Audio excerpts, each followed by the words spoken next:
नमस्कार साथियों, मैं मोहन सिंघल आपका हार्दिक स्वागत करता हूं आपके अपने YouTube चैनल ओम क्लासेस टारगेट में। यहां आपको मैं गणित से संबंधित जितनी भी बेसिक्स हैं वो कराऊंगा और उसके बाद जब भी आपको इससे संबंधित ऑब्जेक्टिव्स भी उपलब्ध कराए जाएंगे। इससे पहले की जो वीडियो थी हमने उसमें आपको घन, जो वर्ग और वर्गमूल कराए थे। आज हम इसमें आपको घन और घनमूल कराएंगे। आप वीडियो को लाइक कीजिए, चैनल को सब्सक्राइब कीजिए, अपने ज़्यादा से ज़्यादा फ्रेंड्स को इसको शेयर कीजिए जिससे वो भी इसका प्रॉफिट ले सकें।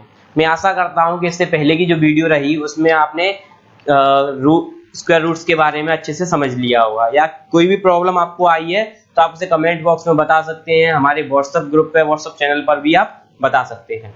किसी प्रकार माध्यम से आप बता सकते हैं तो उन समस्याओं का समाधान हम अवश्य कराएंगे। आज की वीडियो में देख लेते हैं हम जो आपका लिखा है क्यूब और क्यूब रूट्स के बारे में। पहले मैं बात करता हूं कि क्यूब, किसी संख्या का क्यूब क्या होता है और किस तरीके से क्यूब निकाला जाता है। घन, तो अगर मैं बात करूं क्यूब या घन की, तो इसका मतलब होता है किसी भी संख्या की पावर 3, किसी भी संख्या की पावर 3। जैसे मैंने 1 लिखा तो 1 की पावर 3 का मतलब 1 हो जाएगा। क्यों? क्योंकि 1 की पावर 3 का मतलब आप 1 से 3 बार मल्टीप्लाई कीजिए 1 इकाई, तो 1 का 3 से मल्टीप्लाई किया 3 आ गया। ऐसे ही 2 की पावर 3 हो जाएगी इसका घन का मतलब, तो 2 का 3 बार मल्टीप्लाई कीजिए तो ये हो जाएगा 2 2 जा 4, 4 2 जा 8, सॉरी यहाँ 1 आएगा।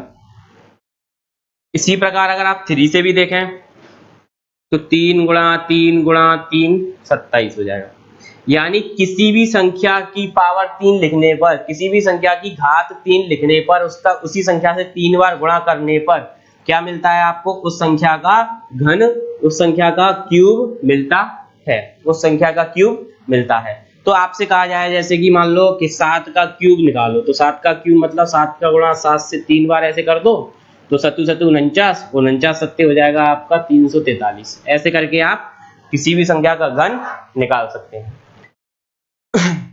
किसी भी संख्या का घन अगर आपको निकालना है तो उसका घन निकालने का सबसे आसान तरीका होता है उसी का 3 बार मल्टीप्लाई करना, चाहे कितनी भी बड़ी संख्या हो या फिर कितनी भी छोटी संख्या हो। लेकिन कभी कभी बहुत बड़ी संख्या आ जाती है तो उस बड़ी संख्या का आपको लगता है कि इतना बड़ा गुणा कैसे करेंगे, तो फिर आप उसे सूत्र के माध्यम से निकाल सकते हैं। इसमें जो है क्यूब वाले 2 सूत्र भी होते हैं, वो मैं लिख देता हूं यहाँ पे। एक होता है a प्लस बी का होल क्यूब, जिसे लिखते हैं हम a cube b cube plus 3ab a plus b। ठीक है, इसी का जो दूसरा रूप होता है इसको ऐसे भी लिख देते हैं a cube b cube 3a square b plus 3ab square. अगर आप माइनस वाला उपयोग करना चाहते हैं तो हो जाएगा a cube b cube 3ab a minus b। जब इसको आप दूसरा इसका रूप लिखेंगे यानी अंदर मल्टीप्लाई करके लिखेंगे तो ये कुछ ऐसे हो जाएगा।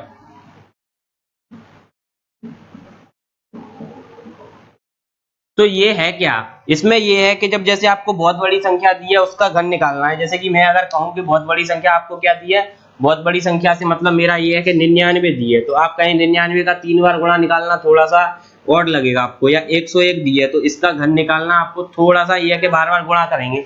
तो इसके लिए नहीं, अगर बार बार गुणा करना चाहते हैं तो 99 को लिख लो 100 माइनस 1, या फिर अगर इसकी बात करूं तो इसको लिख लो 100 प्लस 1। ठीक है, इसका क्यूब ऐसे हो जाएगा। इनमें से आप आइडेंटिटी का उपयोग कर लो, सूत्र का उपयोग कर लो और आराम से उसका जो है घन आप निकाल सकते हो, आराम से उसका घन निकाल सकते हो। तो 2 तरीके आपके पास बेहतर होते हैं। एक तो आप ये है कि उसका मल्टीप्लाई कर लो और दूसरा आप उसको इस प्रकार के सूत्र से निकाल सकते हो। तो यहाँ पे आप घन समझ गए होंगे। घन का मतलब होता है, सीधा सीधा अगर मैं कहना चाहूं तो घन का मतलब होता है किसी संख्या की घात 3 हो, किसी संख्या की घात 3 हो, ये उसका मतलब होता है। ठीक है, तो ये याद रखिएगा। आप चाहे इसका स्क्रीनशॉट ले लीजिए। फिर इसके बाद में इस जो घनमूल होते हैं उनकी बात करता हूं। देखिए, अब बात करते हैं घनमूल की। घनमूल मतलब कि जो भी आपको संख्या दी है उसका क्यूब रूट, यानी वो किस संख्या से बनी होगी वो संख्या आपको बतानी रहेगी।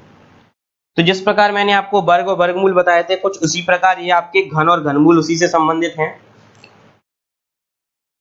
घन मूल, जिसको हम कहेंगे क्यूब रूट, क्या होते हैं ये? अगर मैं इनकी बात करूं तो ये क्या होते हैं? जैसे कोई संख्या दी है, तो उस संख्या पे अगर आप ऐसे स्क्वायर रूट अगर उसका ऐसे लगा रहे हैं, तो ये स्क्वायर रूट ना लगाते हुए रूट कहेंगे इसे, और रूट लगाने का यहाँ 3 लिखा होगा। 3 लिखने का मतलब ये है कि इस संख्या के अंदर जितनी भी संख्याएं आएंगी उनके 3-3 जोड़े हम बाहर निकाल सकते हैं, 3 जोड़े में से एक को बाहर निकाल सकते हैं, ये मतलब होता है। ऐसे ही अगर वर्ग का याद आ रहा हो तो वर्ग का ऐसा लिखा जाता था। तो इसका मतलब तो ये होता है कि इसके ऑलरेडी 2 होते हैं, ठीक है, और इसका मतलब ये होता है। इसी को ऐसे भी लिख सकते हैं किसी संख्या का 1/3, ठीक है। तो पहली बात तो दिमाग में ये बसा लो कि घनमूल के लिए आपको इस तरीके से ये लिखना होगा, इस तरीके से निकालना होगा घनमूल। अगर मैंने कहा कि यहाँ पे घनमूल की बात कर रहा हूँ, मैंने 729 लिखा, तो 729 के लिए पहले आप जैसे कि एक जो सामान्य विधि होती है जिसकी बात करूं मैं, गुणनखंड विधि, तो एक तो गुणनखंड विधि से निकाल सकते हैं, ठीक है, अभी बताऊंगा कैसे। और दूसरी विधि आपको बताऊंगा मैं, डायरेक्ट मेथड जिसे कहते हैं विलोपनम विधि। तो 2 विधि से आपको निकालना मैं बताऊंगा, करेंगे कैसे। जैसे ये लिखा है, तो ये 1/3 आ गई पावर, 729 की जो पावर आती है 9 की घात 3 आती है ऐसे करके, तो 9 की घात 3 1/3 कट जाएगा, क्या आंसर आ जाएगा इसका 9। यानी अगर आप इसको ऐसे लिखना चाहें तो 729 का घनमूल आपको कितना मिलेगा, 9 मिलेगा। आप इस तरीके से इसको लिख सकते हैं। लेकिन ये 9 कैसे आया, तो 9 कुछ इस प्रकार हमने इसको देखा ऐसे करके, 9 या 6 जो भी प्राइम फैक्टर हम करेंगे इसके, किस तरीके से आएगा, 9 6 या 3 जो भी आएगा। तो 729 यहाँ पे हमने लिखा, किससे भाग जा रहा है, 3 से दिया, 3 से कितनी बार गया, 2 4 3 बार, फिर 3 से किया 8 1, फिर 3 से किया 2 7, फिर 3 से किया 9, फिर 3 से किया 3, फिर 3 से किया 1। तो यहाँ पे आप देखो 3 कितनी बार आ रहा है, 1 2 3 4 5 6, 3 6 बार आ रहा है। यहाँ पे कितनी बार आ रहा है, 3 6 बार। तो आप अगर इसको इस तरीके से करेंगे फैक्टर के रूप में, अगर मैं यहाँ से इसको हटा दूं और इसे आप गुणनखंड विधि बना दूं, मैं इसकी मैं यहाँ पे लिख दूं क्यूब रूट हम किससे निकाल रहे हैं, गुणनखंड विधि से, गुणनखंड विधि से।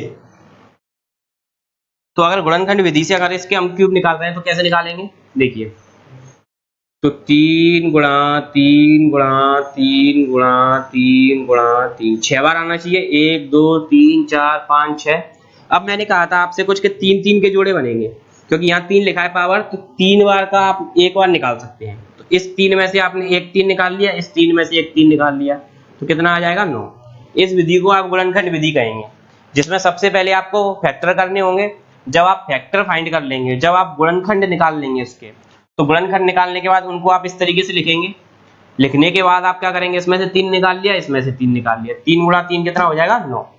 तो एक तो तरीका ये होता है गुणनखंड विधि, जिसमें किसी भी संख्या को जो आपसे वर्ग घनमूल पूछ रहा है, उस संख्या को लिखो, उसके खंड कर लो, तो ऐसे निकाल लेंगे। अब एक और बताता हूं मैं, जो डायरेक्ट मेथड जिसे विलोपनम विधि कहते हैं। पहले इसका आप चाहे तो स्क्रीनशॉट ले लीजिए, विलोपनम विधि।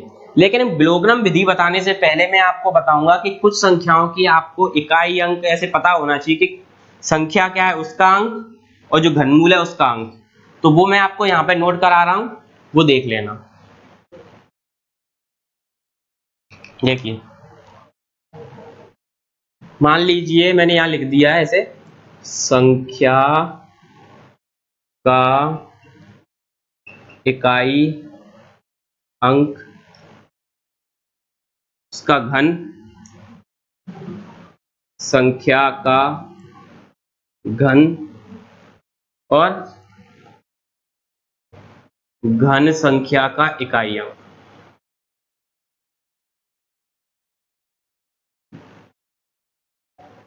घन संख्या का इकाई अंक, ये 3 चीजें मैंने यहाँ पे लिखी हैं, देखना ध्यान से। अब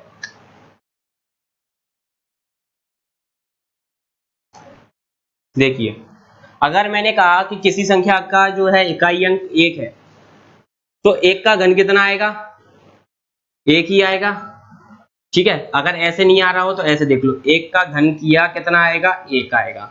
तो इसमें तो इकाई अंक 1 ही अंक है, तो इसका इकाई अंक क्या हो जाएगा, 1। फिर मैंने जैसे संख्या ली 2, तो 2 का क्यूब कितना आएगा, 8। इसमें भी एक ही अंक है, 8 आएगा 2 के लिए। फिर मैंने लिया 3, तो 3 का क्यूब कितना आ जाएगा 27। 27 का अगर हम देखें इकाई अंक क्या होगा 7।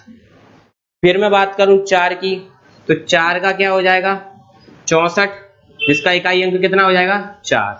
फिर बात करूं मैं 5 की, तो 5 का क्यूब क्या हो जाएगा 125, इसका इकाई अंक क्या हो जाएगा 5 हो जाएगा। फिर बात करूं मैं 6 की, तो 6 का क्यूब क्या हो जाएगा, नोट करते जाइए और साथ में समझते जाइए, ये बहुत इंपॉर्टेंट होने वाला है आपके लिए। तो 6 का क्यूब क्या हो जाएगा 216, इसका इकाई अंक कितना हो जाएगा 6। ठीक है। अब 7 का क्या हो जाएगा 343, तो इसका आखिरी का अंक हो जाएगा आपके लिए 3। फिर 8 का इकाई अंक क्या हो जाएगा 512, तो 512 के लिए इकाई अंक आप लिखेंगे 2। फिर 9, तो 9 का जो क्यूब करेंगे यहाँ पे कितना आ जाएगा 729, तो 9 के लिए क्या अंक आ जाएगा 9। और फिर करते हैं 10 की बात, तो 10 का क्यूब क्या आ जाएगा 1000, तो 1000 के लिए क्या आ जाएगा 3 जीरो आनी चाहिए ऐसे। ये मैंने लिखा, इतना सब किस लिए जरूरी है, पहले तो लीजिए आप इसका स्क्रीनशॉट। अब ये किस लिए जरूरी है कि अगर आप डायरेक्ट मेथड से सीखना चाहते हैं ना, कि डायरेक्ट मेथड से हमें घनमूल निकालना है, सीधा क्यूब रूट निकालना है, तो उसके लिए आपको इतना पता हो कि किस संख्या का घन किया गया है, तो घन करने पे कौन सी संख्या बन गई होगी, इतना तो आपको पता हो। मान लो आपने कहा कि 4 का घन किया गया, यानी 4 का क्यूब किया गया, तो 4 का क्यूब करने पे 64 बना होगा, तो 64 बना होगा, तो उस 64 में 4 आया होगा आखिरी में, ऐसा कुछ पता होना चाहिए। तो इन चीजों के लिए जरूरी है। तो ये कोई संख्या है जिस संख्या का आपने घन किया यानी क्यूब किया, तो क्यूब करने पे उस संख्या में क्या आया होगा। कैसे ये एप्लीकेबल है देखो ध्यान से जरा।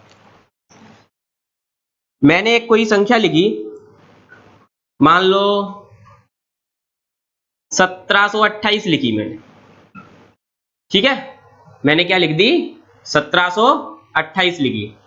1728 अगर मैंने लिखी, तो ये 1728 से आपसे पूछा कि ये किसका जो है घन हो सकता है, इसका घन हो सकता है, अथवा इसका घनमूल क्या है, आपसे पूछा इसका घनमूल क्या है बताओ। अब आप कहेंगे कैसे बताएं इसका घनमूल, तो इसका घनमूल के लिए जरा ध्यान से देखो क्या करेंगे। अगर ये घनमूल निकालना है इसका, तो ये संख्या घन में रही होगी, अगर ये घन में रही है तो इसका आखिरी का अंक क्या आ रहा है, इसका आखिरी का अंक 8 आ रहा है, और आखिरी का अंक 8 किसके लिए आता है, आखिरी का अंक 8 आता है 2 के लिए, किसके लिए आता है 2। अगर इसकी आखिरी संख्या 8 रही है, तो हमारी जो संख्या आएगी वो संख्या क्या आएगी आखिरी की 2 आएगी। अब इसमें दूसरी महत्वपूर्ण बात, इसमें आपको हमेशा आखिरी के 3 अंकों को चूज करना है। आखिरी के 3 अंक के लिए तो आप 2 लिख चुके, अब बचा क्या, बचे कितने अंक हैं, सिर्फ एक ही अंक बचा है आपके पास। मान लो ये 5 अंकों की होगी थी, तो कितने अंक बचे जाते, 2 अंक बचे जाते, तो यहाँ 1 अंक बचा है, वो क्या 1।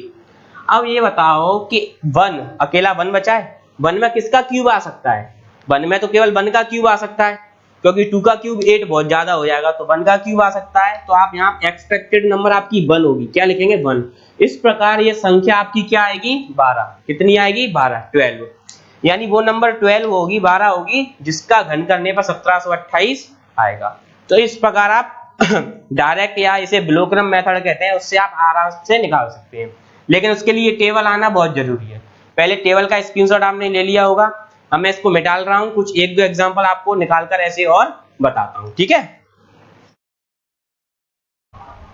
लेकिन ये टेबल याद होना आपको जरूरी है, अगर याद है तो बहुत अच्छी बात है, क्योंकि अब मैं इस टेबल को हटा दूंगा, अगर हटा दूंगा तो समस्या आपको होगी। चलो मैं हटा नहीं रहा, इतने वाले पोर्शन में मैं यहाँ कर लूंगा, ठीक है, इतना लिखा रहने देता हूँ, नहीं तो आप कहेंगे इकाई का अंक और वो सारी चीजें अब हमारे पास तो अवेलेबल है नहीं, इतनी जल्दी हमने तो याद नहीं कर पाया।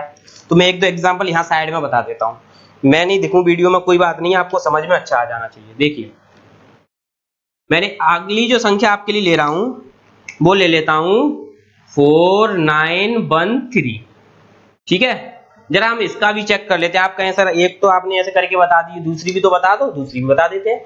देखिए तो मैंने सबसे पहले कहा क्या कहा कि आपको 3 संख्याओं का ग्रुप अलग मान लेना है, 3 संख्याओं का ग्रुप अलग मान लिया 913, इसका आखिरी का अंक क्या है 3। अब जरा देखो आखिरी का अंक 3 किसके लिए आ रहा था, जो आखिरी का अंक जो 3 था वो किसके लिए आ रहा था, 7 के लिए आ रहा था, तो जो मेरी एक्सपेक्टेड नंबर हो गई इस ग्रुप की क्या हो गई 7 हो गई। अब मेरे पास कौन सी बची, जो दूसरी नंबर मेरे पास बची वो है 4। दूसरी नंबर क्या बची है मेरे पास 4। तो 4 में अब आपको वही देखना है कि 4 में किसका क्यूब आ सकता है, 1 का क्यूब, यानी 1 का क्यूब करोगे तो 1 आएगा, और 2 का क्यूब हो जाएगा 8, और 8 हो जाएगा 4 से ज्यादा, 2 का क्यूब 8 हो जाएगा, और ज्यादा हो जाएगा इससे, तो आप 2 तो नहीं रख सकते, क्या रख सकते हैं इसके लिए, फिर 1 रख सकते हैं। तो इस प्रकार जो आपकी एक्सपेक्टेड नंबर होगी या इसकी जो घनमूल होगी, घनमूल संख्या जो होगी वो क्या हो जाएगी 17 हो जाएगी। और घन क्या हो जाएगी, घन संख्या, जो घन संख्या हो जाएगी वो आपकी क्या हो जाएगी 4913 हो जाएगी। तो ऐसे आप किसी भी संख्या का निकाल सकते हैं, और सबसे इजी, सबसे आसान और सबसे जल्दी निकालने वाला तरीका है ये। बस एग्जामिनर आपसे ये बोल दे कि ये परफेक्ट क्यूब नंबर है। अगर ये परफेक्ट क्यूब नंबर है तो आप आसानी से इसमें से निकाल सकते हैं, ठीक है। लेकिन कभी कभी ये होता है कि परफेक्ट क्यूब नंबर नहीं है, तो उसको परफेक्ट क्यूब नंबर आपसे बनवाया जाता है। तो मेरी उस वीडियो को जरा याद कीजिएगा जिसमें मैंने आपको संख्याओं का गुणा करना और भाग देना सिखाया था।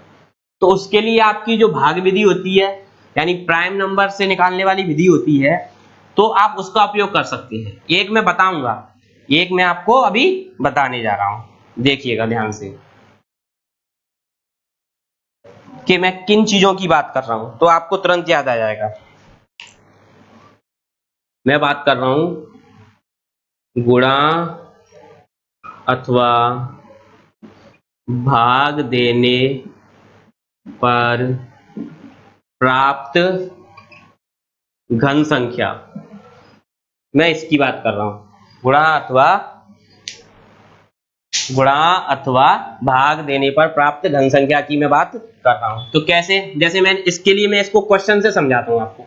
एक क्वेश्चन लिया मैंने, एक संख्या 128 है, 128 में किसका गुणा करें कि पूर्ण घन संख्या प्राप्त हो। तो देखो क्या निकालना है आपको, पूर्ण घन संख्या प्राप्त हो, लेकिन आपको करना क्या है यहाँ पे गुणा, ठीक है। मैं इसी क्वेश्चन को दोनों के लिए कराऊंगा, गुणा के लिए और विभाग के लिए। पहले मैं करा रहा हूं गुणा के लिए, तो ध्यान दीजिए जरा मेरी बात का। मैं इसके लिए करूंगा 128 के खंड, 128 के मैं खंड करने जा रहा हूं। यहाँ पे 2 से किया मैंने, कितना आ जाएगा 64, 2 से किया 32, 2 से किया 16, 2 से किया 8, 2 से किया 4, 2 से किया 2, और 2 से किया तो 1। अभाज्य खंड कर लिए मैंने। इन खंडों को मैं यहाँ लिखता हूँ, कितनी बार आया 2, 1 2 3 4 5 6 7, 7 बार आया ये 2, ठीक है। तो मुझे क्या प्राप्त करना है कि किस संख्या से मैं गुणा करूं कि पूर्ण घन बन जाए। तो पूर्ण घन बनने के लिए इसके 3 के जोड़े बनने चाहिए थे, 3 के जोड़े बनने चाहिए थे, 3 साथ में होने चाहिए थे।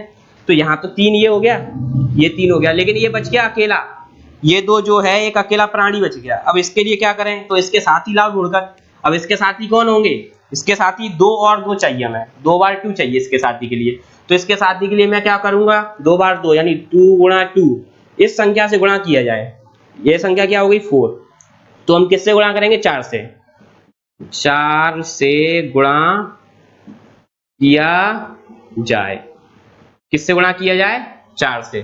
तो 4 से गुणा करने पे क्या होगा 128 गुणा 4 कर लो, 128 गुणा 4, 4 8 32 की 2 हासिल की 3, 4 दूनी 8 और 3 11 हासिल की 1, 4 एकम 4 और 1 5, यानी 512 ऐसी संख्या होगी जो पूर्ण घन होगी। 512 ऐसी संख्या होगी जो पूर्ण घन होगी। और वो हमें कब मिलेगी, वो हमें तब मिलेगी जब हम इसमें किससे गुणा कर देंगे 4 से। समझ में आ गया गुणा वाला। जरा इसी में देखो कि अगर ये गुणा ना होता और आपसे पूछ लेता कि भाग हो, क्या पूछ लेता ये कि भाग हो, तो प्रश्न कुछ किस प्रकार बन जाता, 128 में किसका भाग करें कि पूर्ण घन संख्या प्राप्त हो। क्वेश्चन समझ में आ गया। तो किसका भाग करें, तो यहाँ पे अब मैंने इसी में लिखा है, इसका मतलब आपको ज्यादा कुछ नहीं करना। आपके पास फैक्टर है, आपके पास लिखी हुई संख्या भी है। अब आपके पास जोड़े बन गए ये दोनों, अब आपके पास बच क्या गया इकलौता 2a। ये ऐसा प्राणी है जो बच गया, तो बची हुई चीज को हम क्या कर देते हैं, हटाना पड़ता है, भाग की कंडीशन में हटाना पड़ता है। तो इसका मैं क्या करूंगा, इसका मैं भाग दूंगा, इसका क्या करूंगा, मैं भाग दूंगा। तो मैं लिख सकता हूं 2 से भाग देने पर, और 128 में मैं 2 से जैसे ही भाग दूंगा 64 वो प्राप्त संख्या हो जाएगी जो कि पूर्ण घन होगी। तो 128 के 2 क्वेश्चन देखे आपने कि किसका गुणा करूं, तो 4 का गुणा करूं, पूर्ण घन संख्या क्या हो जाएगी 512। कि किसका भाग करूं, कि 2 का भाग करूं, तो पूर्ण घन संख्या क्या हो जाएगी 64 हो जाएगी। आई होप आपको अच्छे से समझ में आ गया होगा। एक बार स्क्रीनशॉट ले लीजिए, फिर हम आगे बढ़ते हैं। ठीक है, चलिए आगे देखिए। अब जो है आगे बताते हैं आपको। इसमें मैंने आपको वर्ग करना, सॉरी घन करना, घन मूल निकालना बता दिया, किस संख्या का गुणा करेंगे पूर्ण बन जाए, किस संख्या का भाग करें कि वो पूर्ण घन बन जाए, ये सब बता दिया। अब इसमें कुछ 1-2 चीजें और हैं, वो मैं आपको बता देता हूं। जैसे पहले बात करूं तो भिन्न, आपसे वो भिन्न का घनमूल पूछ सकता है, भिन्न का घनमूल पूछ सकता है, तो पूछ लो, कोई बात नहीं है, ऐसी बड़ी बात नहीं है कि हम नहीं निकाल पाएंगे। भिन्न का क्या पूछा है, घनमूल पूछा है ना। भिन्न क्या होती है, भिन्न होती है हमारी अंश बट्टा हर, यही भिन्न होती है ना। तो हम भी कर देंगे अंश का घनमूल बट्टा हर का घनमूल। जब उन्होंने पूछा है तो हमें भी कोई समस्या नहीं है, उन्होंने भिन्न पूछा है, हमने भिन्न लिख लिया अंश बट्टे हर, और अंश बट्टे हर का हम क्या करेंगे घनमूल, और इसका भी घनमूल कर देंगे। अब इसको और बेहतर समझाने के लिए जरा देखिए एक प्रश्न, किस प्रकार करेंगे सर, कि इस प्रकार करेंगे कि आपको दिया है 343 बट्टे 512, और उन्होंने कह दिया कि का घनमूल निकालो, जरा क्या निकालो, घनमूल निकालो। चलो निकालते हैं इसका घनमूल। कैसे करेंगे, जरा मुझे ये बताओ 343 का घनमूल अगर मैं निकालूंगा तो कैसे निकालूंगा, यानी मैं इसको कुछ इस प्रकार लिखूंगा 343 बट्टे 512 ऐसे लिखूंगा। तो ये क्या आ जाएगा, और यहाँ पे 3 आ जाएगा, तो ये क्या आ जाएगा, ये कुछ ऐसे आ जाएगा। 343 के खंड होंगे 7 गुणा 7 गुणा 7, और इसके खंड होंगे 8 गुणा 8 गुणा 8। तो इसमें से मुझे बाहर निकालने इसके जोड़े, तो कैसे निकलेंगे 7 बट्टा 8। तो इसका जो घनमूल हो जाएगा वो क्या आ जाएगा 7/8, यानी 7 बट्टे 8। कोई परेशानी नहीं है। भिन्न का घनमूल, तो उसमें अंश का घन निकाल लो पहले घनमूल, और फिर हर का घनमूल निकाल लो। बिल्कुल आसान तरीका है, बिल्कुल आसान तरीके से आप इसे आराम से हल कर सकते हैं। अगर मान लो वो दशमलव का घन निकलवा ले आपसे, तो दशमलव का घन निकलवाने के लिए वो संख्या भी कुछ इस प्रकार की देगा, वो दशमलव भी किस में बदल जाएगी, भिन्न में बदल जाएगी। चलो एक एग्जांपल मैं आपको लगी हाथ दे ही देता हूं। जैसे दिया है 0.064, वो कहे इसका घन निकालो, तो आप कहेंगे अब इसका घन कैसे निकालें, तो इसका घन आराम से देखिए डेसिमल हटाइए, नीचे कितना आ जाएगा 1000 आ जाएगा। क्यों, क्योंकि दशमलव के बाद 3 संख्याएं 1 2 3, तो 3 जीरो आ गई। अब आपका क्या बन गया 64 बट्टे 1000 बन गया। अब तो ऐसे ही कर लो, 64 का घन निकाल लो पहले, घनमूल कर लो, और 1000 का घनमूल कर लो, संख्या आपकी निकल के आ जाएगी आपके सामने। ठीक है ना। इस प्रकार आप इस प्रकार के क्वेश्चंस को हल कर सकते हैं। आराम से स्क्रीनशॉट ले लीजिए, एक बार कर दीजिए, और अपनी कॉपी में भी इसे नोट कर लीजिए। अब हम आगे बढ़ते हैं। अब क्या होता है कि आपको घनों का योग या अंतर देता है, क्या करता है, घन का योग या अंतर देता है। वो क्वेश्चन बहुत पूछे जाते हैं। घनों का योग और अंतर, तो घनों का योग और अंतर से मेरा क्या मतलब है। जैसे कि मैं इस प्रश्न को आपको कुछ ऐसे कराऊं, घनों के योग और अंतर से मेरा मतलब ये है, मैंने लिया 7 का क्यूब प्लस 3 का क्यूब ऐसे करके, तो इसके योग और अंतर से मेरा क्या मतलब है। ऐसे ही फिर वो नीचे दे देगा कुछ इसका स्क्वायर और इसके फॉर्म में। तो इस टाइप के क्वेश्चंस को करने के लिए आप क्या करेंगे, देखना जरा, ये कुछ इस प्रकार से बनेगा a cube minus b cube equals, minus वाले के लिए तो ऐसा बनेगा, क्या हो जाएगा, ये हो जाएगा a माइनस b और ए स्क्वायर माइनस, देखो यहाँ पे माइनस ना, तो यहाँ प्लस आ जाएगा, a square plus a b plus b square. और दूसरा बनेगा a cube plus b cube, यानी योग के लिए क्या बनेगा, यहाँ प्लस आ जाएगा और यहाँ पे क्या आ जाएगा आपका, यहाँ पे आ जाएगा आपका a square minus a b plus b square. इसको याद रखने का सबसे आसान तरीका ये है कि माइनस वाले के पहले ब्रैकेट में माइनस और अंदर सभी प्लस, प्लस वाले के पहले ब्रैकेट में प्लस और ए बी वाले पे माइनस। थोड़ा सा आसान तरीके से आप इसे याद कर सकते हैं। इनका उपयोग आपको मैं बता दूं, इनका उपयोग कहां पे आता है, जैसे कि आपको कोई प्रश्न ऐसे दिया हो 1.7 का क्यूब प्लस 1.3 का क्यूब, और फिर ऐसे वो नीचे दे देता है 1.7 का स्क्वायर, ठीक है, प्लस 1.7 इंटू 1.3 प्लस, नहीं यहाँ पे माइनस देगा, ठीक है, माइनस और फिर देगा 1.3 का स्क्वायर। तो अगर वो आपको इस तरीके से कोई क्वेश्चन दे देता है, तो इस तरीके के क्वेश्चन देने के बाद, या फिर इसी क्वेश्चन को ऐसे भी चेंज कर दे, 1.73 का क्यूब कर दे, इधर 1.3 का क्यूब कर दे और नीचे कर दे 1.73 प्लस 1.3। तो आपको क्या करना है, आप कहेंगे कि पहले इसका क्यूब करूं, इसका क्यूब करूं, बहुत हाई हो जाएगा, मत करो। आप इसको ऐसे देखो कि 1.7 का क्यूब प्लस 1.3 का क्यूब दिया है, तो ये प्लस वाला कुछ हो गया। अब इसकी जगह आप इसको ऐसे वाले फॉर्मेट में लिख लो, ऐसे वाले फॉर्मेट में लिखो जरा, देखो मैं बताता हूँ। जैसे मैंने लिख लिया 1.7 प्लस 1.3 में लिख लूंगा ऐसे, और फिर यहाँ क्या आ जाएगा 1.7 का स्क्वायर माइनस 1.7 इंटू 1.3, फिर आ जाएगा 1.3 का स्क्वायर, और नीचे क्या आ जाएगा 1.7 का स्क्वायर माइनस 1.7 इंटू 1.3 प्लस 1.3 का स्क्वायर, ऐसे आ जाएगा नीचे। अब देखो ये वाला ब्रैकेट और ये वाला ब्रैकेट आपको सेम दिख रहा होगा, आप कट कर देंगे और इन दोनों को जोड़कर कितना हो जाएगा 1.7 1.3, 3 आंसर। कोई क्यूब नहीं करना पड़ा, कोई कुछ नहीं करना पड़ा। यहाँ नीचे आपको नहीं दिख रहा होगा आंसर, मैं यहाँ लिख देता हूँ कि इसका आंसर 3 आ जाएगा। ऐसे इस वाले को आप कर लेंगे।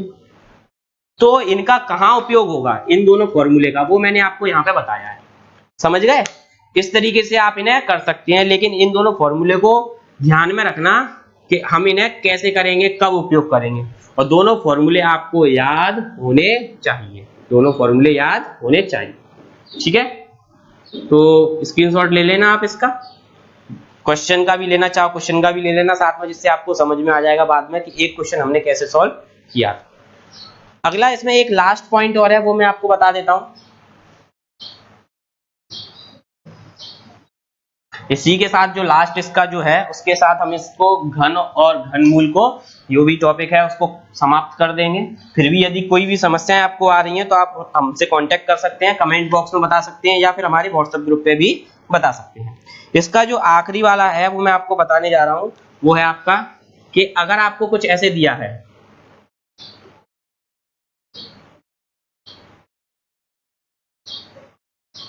कोई नंबर ऐसे दिया, तो इसमें आप करेंगे क्या, अगर ऐसे दिए कोई नंबर, तो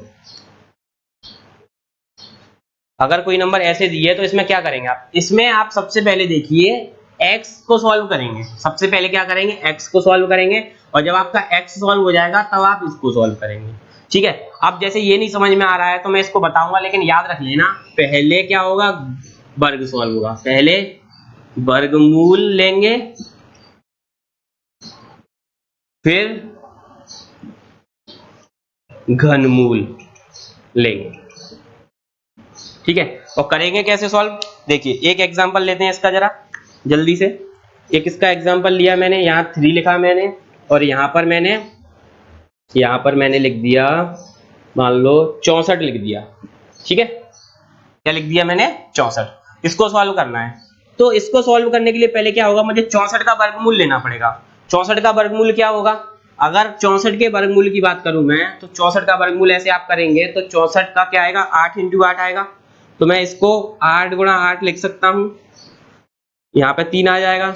तो इसमें से मैंने बाहर निकाल लिया, तो ये कितना रह गया, यहाँ पे वर्गमूल लेने पर 64 का 8। अब मुझे ये 8 सॉल्व करना है, तो 8 क्या है, 8 संख्या का मुझे वर्गमूल घनमूल लेना है। अब क्या करूंगा मैं इसका घनमूल। पहले तो मैंने वर्गमूल कर लिया, अब मुझे क्या करना है इसका घनमूल। तो 8 किसका घन होता है? 2 का, तो इसका फाइनली उत्तर क्या हो जाएगा? 2 हो जाएगा। तो इस प्रकार का अगर ये उत्तर दिया हो तो आप कैसे करेंगे इस प्रकार के क्वेश्चन का उत्तर कि सबसे पहले इसका वर्गमूल ले लो और फिर इसका घनमूल ले लो, ठीक है। इसी में एक और होता है इसी प्रकार का, वो मैं यहां बता रहा हूं साइड में आपको।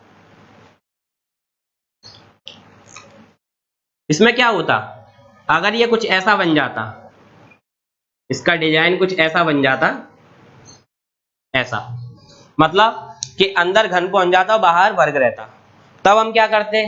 तब पहले तो हम करते घनमूल, पहले क्या करते हम? घनमूल, और फिर क्या करते? वर्गमूल। फिर क्या करते हम? वर्गमूल। पहले तो हम घनमूल करते इसका, फिर क्या करते? वर्गमूल। अगर यही क्वेश्चन मैं कुछ इसके लिए लेना चाहूं तो देखना ध्यान से, यहां तो मैं कुछ नहीं लिखूंगा, यहां मैं 3 लिखूंगा इसके पैटर्न पे, और संख्या मैंने 64 ही ले ली। संख्या मैंने क्या ले ली? 64। तो पहले मुझे 64 का लेना पड़ेगा घनमूल। तो जैसे ही मैं 64 का घनमूल लूंगा तो अंदर क्या होगा?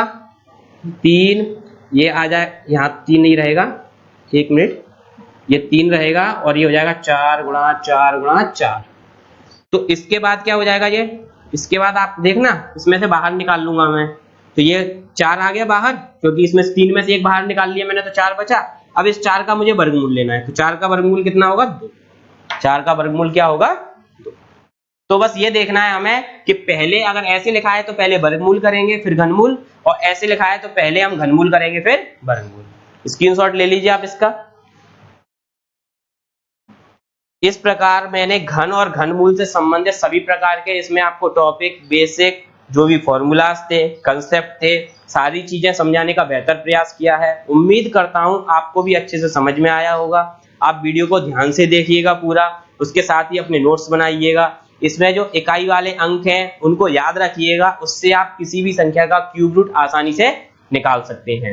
इससे संबंधित जो भी परेशानियां आपको रही हैं आपने कमेंट बॉक्स में बताइए, या फिर व्हाट्सएप चैनल पे बताइए, हमें फेसबुक चैनल पर भी बता सकते हैं, आप हमें टेलीग्राम पर भी बता सकते हैं। जो भी समस्याएं हैं उनका समाधान लेकर हम जल्दी आएंगे और अगली वीडियो में मिलेंगे हम किसी नए टॉपिक के साथ। तब तक के लिए धन्यवाद।